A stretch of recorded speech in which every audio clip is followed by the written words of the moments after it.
நிலைப்பாட்டில் விடுதலை சிறுத்தைகள் கட்சி தெளிவாக இருப்பதாக திருமாவளவன் விளக்கம். அங்கே போனால் அள்ளலாமா, இங்கே போனால் வாரலாமா என்றெல்லாம் நினைப்பதில்லை என்றும் அம்பேத்கர் புத்தக வெளியீட்டு விழாவில் பேச்சு. எங்களுக்கு எந்த பேராசையும் இல்லை. அங்கே போனால் அள்ளலாமா, இங்கே போனால் வாரலாமா, இந்த வாய்ப்பை பயன்படுத்திக் கொள்ளலாமா, ஐயோ இந்த வாய்ப்பை விட்டால் என்னாவது. நாங்கள் 100 விழுக்காடு புரட்சியாளர் அம்பேத்கரை பின்பற்றக்கூடியவர்கள்.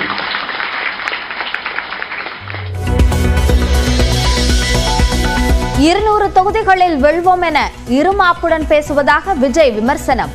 திமுகவின் கூட்டணி கணக்குகளை 2026 மக்களே மைனஸ் ஆக்கி விடுவார்கள் என்று அம்பேத்கர் புத்தக வெளியீட்டு விழாவில் பேச்சு. கூட்டணி கணக்குகளை மட்டுமே நம்பி இருமாப்புடன் 200 வெல்வோம் என்று எகத்தால முழக்கமிடும் மக்கள் விரோத ஆட்சியாளர்களுக்கு என் மக்களோடு இணைந்து நான் விடுக்கும் எச்சரிக்கை, உங்கள் கூட்டணி கணக்குகள் அனைத்தும் 2026 மக்களே மைனஸ் ஆக்கி விடுவார்கள்.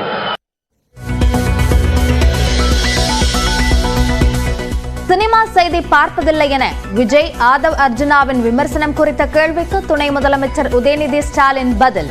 மக்கள் தேர்வு செய்துதான் முதலமைச்சரானார் என்றும் விளக்கம். கட்டுப்பாட்டோடு பணியாற்றினால் 200 தொகுதிகளில் வெற்றி பெறலாம். தானும் இருமாப்போடு சொல்வதாக திருச்செந்தூரில் திமுக தொண்டர்கள் மத்தியில் கனிமொழி எம்பி உரை. இந்த தேர்தல் வெற்றி உங்கள் கரங்களிலே இருக்கிறது என்ற அந்த ஒரு கடப்பாடோடு பணியாற்றினால் வெற்றி நிச்சயம். அண்ணன் தளபதி சொல்லுவது போல 200 தொகுதிகளிலும் நிச்சயமாக நானும் சொல்கிறேன், இருமாப்போடு சொல்கிறேன், வெற்றி நிச்சயம், வெற்றி நிச்சயம். நன்றி.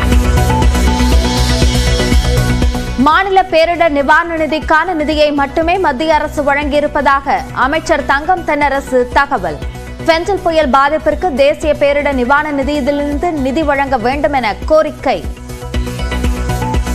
மாநில பேரிடர் நிவாரண நிதிக்கு எப்போதும் வழங்கப்படக்கூடிய தொகையாக இருக்கக்கூடிய இந்த 944 கோடி ரூபாயை தாண்டி தேசிய பேரிடர் நிவாரண நிதியிலிருந்து இத்தகைய இப்போது நடந்திருக்கக்கூடிய பெஞ்சல் புயல் நிவாரணங்களுக்கு மீட்பு பணிகளுக்காக கூடுதலாக அவர்கள் அதன் வாயிலாக நிதியை ஒதுக்க வேண்டும் என்று கோரிக்கையை வைக்கிறார்.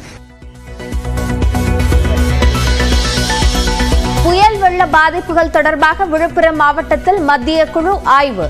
ஆட்சியர் மற்றும் அதிகாரிகளிடம் விவரங்களை கேட்டறிந்தனர்.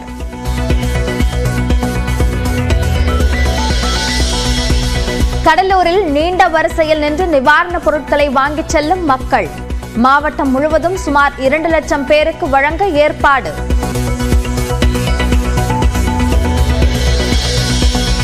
வங்கக்கடலில் உருவானது குறைந்த காற்றழுத்த தாழ்வு பகுதி. தென் தமிழ்நாடு மற்றும் டெல்டா மாவட்டங்கள் அருகில் 11 அல்லது 12ஆம் தேதி வரும் என கணிப்பு.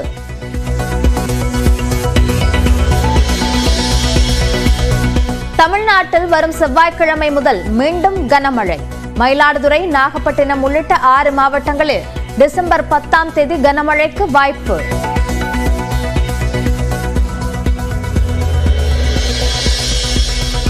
விழுப்புரம், கடலூர், செங்கல்பட்டில் வரும் 12ஆம் தேதி மிக கனமழைக்கு வாய்ப்பு. சென்னையில் இன்றும் நாளையும் லேசான மழை பெய்யக்கூடும் என வானிலை ஆய்வு மையம் கணிப்பு.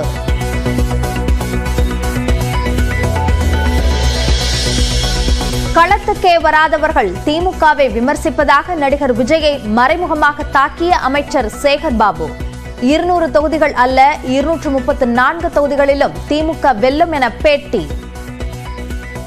வருகின்ற சட்டமன்ற தேர்தலில் 200 என்ற நம்பிக்கை வீணாகும் என்று ஒரு சிலர் அதிமேதாவிகளாக களத்திற்கே வராதவர் பேசிக் கொண்டிருக்கின்றார்கள். எங்களுடைய நிலைப்பாடு 200 அல்ல, 234 திராவிட முன்னேற்ற கழகம் வருகின்ற சட்டமன்ற தேர்தலில் கைப்பற்றும் கைப்பற்றும் கைப்பற்றும்.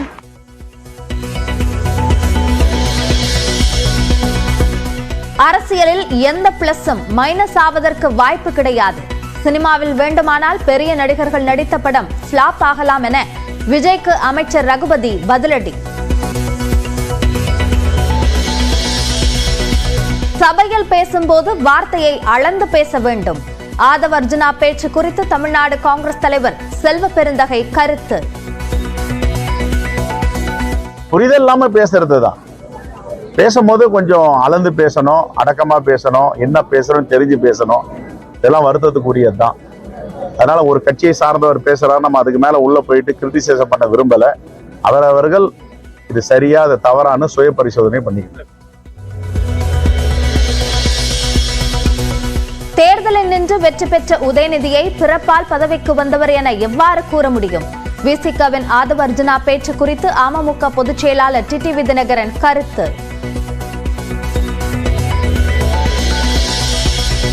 விசிக துணை பொதுச் செயலாளர் ஆதவ் அர்ஜுனாவிடம் இதுவரை விளக்கம் கேட்கப்படவில்லை என தகவல். மன்னராட்சி என பேசியதற்கு விளக்கம் கேட்கப்படும் என விசிக தலைவர் கூறியிருந்த நிலையில் தாமதமா?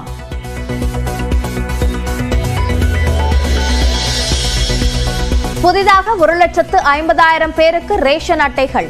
1,28,000 பேரின் விண்ணப்பங்கள் நிராகரிக்கப்பட்டதாகவும் உணவுப் பொருள் வழங்கல் துறை தகவல்.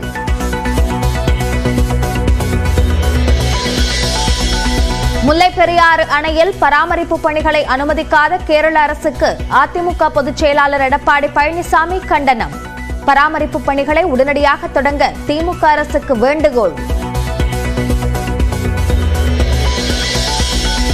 அதானி நிறுவனத்துடன் ஒப்பந்தங்கள் தொடர்வதை அமைச்சர் செந்தில் பாலாஜி மறைக்க முயற்சிப்பதாக தமிழ்நாடு பாஜக தலைவர் அண்ணாமலை குற்றச்சாட்டு. திமுக அரசின் தவறுகளை கேள்வி கேட்பவர்களை வழக்கு தொடர்வோம் என மிரட்டுவதாகவும் கண்டனம்.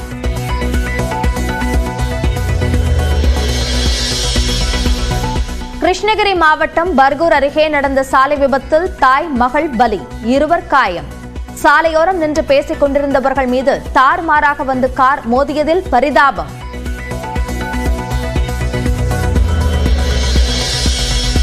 இரண்டாவது டெஸ்டில் 337 ரன்களுக்கு முதல் இன்னிங்ஸை இழந்தது ஆஸ்திரேலியா. 157 ரன்கள் பின்தங்கிய நிலையில் இரண்டாவது இன்னிங்ஸில் 2 விக்கெட்டுகளை இழந்தது இந்திய அணி.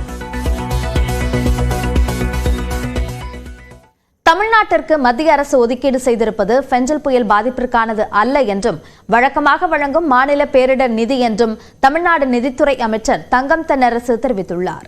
பெஞ்சல் புயலால் பாதிக்கப்பட்ட தமிழ்நாட்டிற்கு இடைக்கால நிவாரணமாக 2,000 கோடி ரூபாயை உடனே வழங்க வேண்டும் என பிரதமர் நரேந்திர மோடிக்கு முதலமைச்சர் மு.க. ஸ்டாலின் கடிதம் எழுதியிருந்தார். இந்த நிலையில் மாநில பேரிடர் நிவாரண நிதியில் இருந்து தமிழ்நாட்டிற்கு 944 கோடியே 80 லட்சம் ரூபாய் நிதியை மத்திய அரசு விடுவித்தது. இது தொடர்பாக விருதுநகரில் விளக்கம் அளித்த தமிழ்நாடு நிதித்துறை அமைச்சர் தங்கம் தென்னரசு, மத்திய அரசின் இந்த நிதி பெஞ்சல் புயல் பாதிப்பிற்கானது அல்ல என்று கூறினார். ஒன்றிய அரசினுடைய அலுவலர் குழு வந்திருக்கிறது. மாண்புமிகு முதலமைச்சர்கள் நேரிடத்தை அவர்கிட்ட சொல்லியிருக்கிறார்கள். மாண்புமிகு நம்முடைய பிரதமர் அவர்களை சந்திப்பதற்கும் நம்முடைய நாடாளுமன்ற உறுப்பினர் அவர்கள் எல்லாம் நேரம் கேட்டிருக்கிறார்கள். எனவே நம்முடைய கோரிக்கையை வைத்திருக்கிறோம். நம்ம மதிப்பீடுகள் தயார் செய்யப்பட்டு இப்போது 6,675 கோடி ரூபாய் அளவிற்கு அது இருக்கிறது. சேத மதிப்பீடுகளை நாம் தந்திருக்கிறோம்.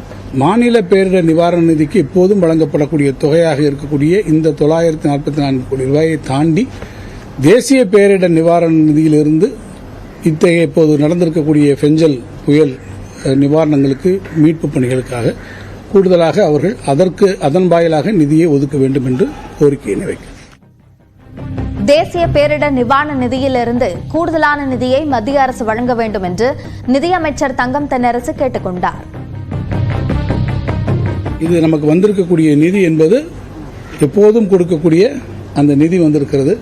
நாம் கேட்டிருப்பது தேசிய பேரிடர் நிவாரண நிதியிலிருந்து நமக்கு உரிய நிதி வேண்டும் என்று நாம் கேட்டிருக்கிறோம்.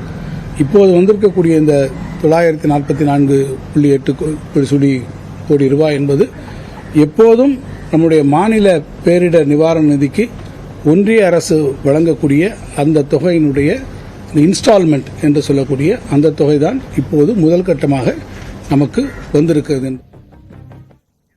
கூட்டணி நிலைப்பாட்டில் தெளிவாக இருப்பதாக கூறிய விசிக தலைவர் திருமாவளவன் தங்களுக்கு பேராசை கிடையாது என்று தெரிவித்துள்ளார். சென்னையில் நேற்று நடைபெற்ற புத்தக வெளியீட்டு விழாவில் விசிக தலைவர் திருமாவளவன் கலந்து கொள்ளாததற்கு கூட்டணி அழுத்தம் காரணமாக இருக்கலாம் என தமிழக வெற்றிக் கழக தலைவர் விஜய் கூறியிருந்தார். இந்த நிலையில் சென்னை அசோக் நகரில் நடைபெற்ற அம்பேத்கர் புத்தக வெளியீட்டு விழாவில் பேசிய விசிக தலைவர் திருமாவளவன் கூட்டணி தேர்தல் எல்லாம் தங்களுக்கு 2ஆம் பட்சம்தான் என்று கூறினார்.